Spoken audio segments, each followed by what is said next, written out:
right, hello wine drinking people, we're back. It's Friday, August 20th. The end of another great week here at the store, and most of you are probably already off for the weekend at this point. We've got one more tasting to make it through, brown bag on Saturday, and then I've got my weekend Sunday. And I kind of take a half day on Monday now that we don't shoot on Monday and we don't have an email that goes out. Kids' first day of school, first grade, both of them, Isabella and Antonio, is Monday. Exciting times. All right, well, we've got a big lineup of events next week. 4 events. Check them out on our calendar. And we got a lot of wine to get through in the What I Drank Yesterday part of the show, so we better get right into that.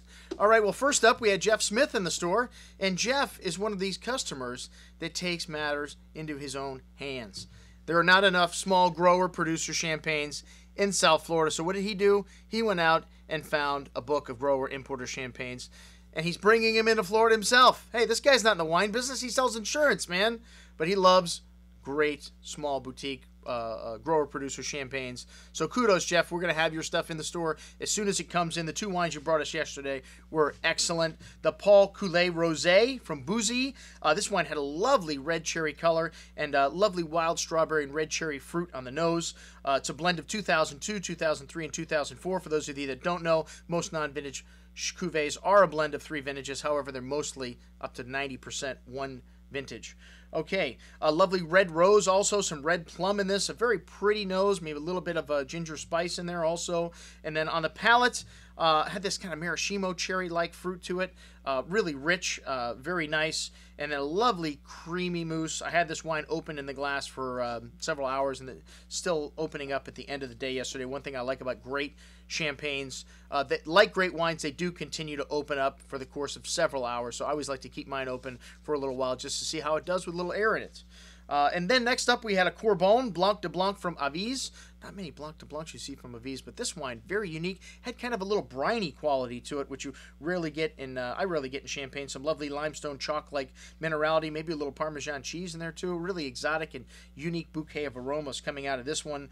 Very distinct, maybe some hazelnuts showing on that also. 2000 vintage, 10 years old now. 2000 was a very good vintage for Chardonnay-based champagnes.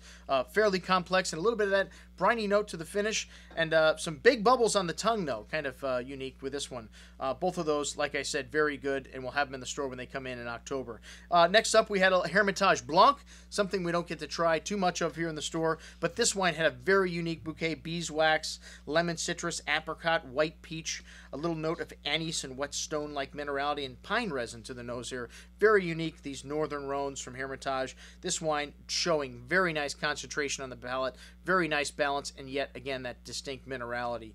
All right, most excellent. A little expensive, though. It's $75. Maybe we can wheel and deal on that one a little bit for you on the price. And then next up, a little Givray Blanc, something we don't see too much of in this country, a kind of obscure appellation in Burgundy, but lovely lemon citrus fruit to this wine, a little bit of that chocolatey minerality you get from Burgundy also, some white flowers, and lovely crispness on the palate, really refreshing white wine, probably hardly any oak, if a little bit of, if any oak at all in this wine. Really nice little value for $20. All right, next up we had Pat from Southern, and Pat, man, you brought us the goods yesterday, buddy, and some great deals too. The Mondavi Oakville we'll have in the store next week. We sold some from that bottle that you left here in the store, 2006. This is always one of my favorite wines from Robert Mondavi Winery. The Oakville appellation being one of my favorite, kind of the sweet spot right in the middle of Napa. Usually they have this lovely chocolatey character to the wine and a lovely softness. Some people refer to them as the Pinot Noir of Cabernets in Napa Valley, the Oakville district.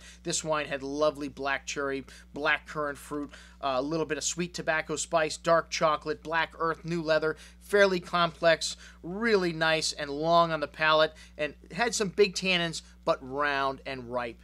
This wine is excellent, and like I said, we got a great price on it, $33 on sale. We'll have it in the store next week, folks. And next up, the Mount Veeder 07. This is a wine a lot of you know. We've been touting this almost every single vintage, and we've even got a better price on the 07. a great vintage in Napa. We're going to have it on sale for $20 a bottle, folks. That's right. That'll be in next week also.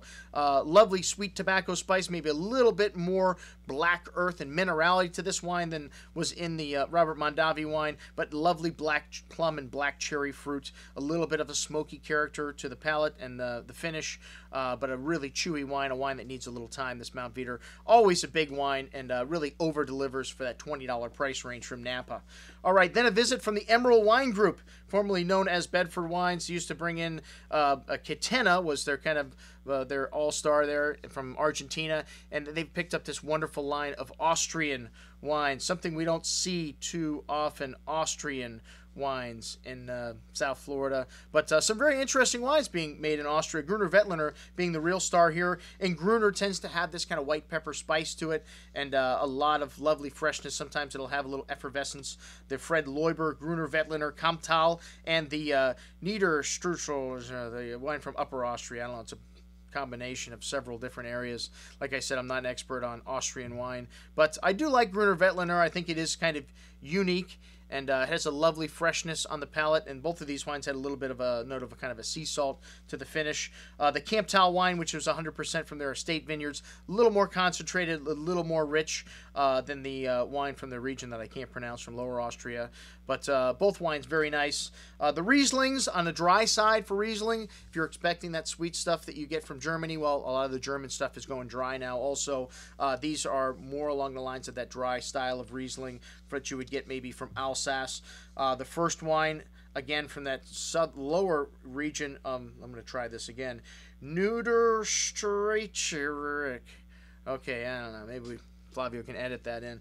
But a bit of a quinine note to this wine, a little tangerine, just a hint of slatiness to it, and again, very fresh and bright, a drier style of Riesling, a little bit of kind of effervescence on the tongue there. The Kamptal, a little more concentrated, a little more minerality to the wine, and definitely a longer finish, and leaves the tongue salivating for food. One of the things I love about refreshing aromatic whites. Next up, the Burgenland Red, and this wine is a blend of Zwelgt, Blaufränkisch, and St. Laurent, three of the main grapes of Austria, and really unique wines, these reds from Austria, kind of Burgundy-like, but then maybe a little Rhone-like also.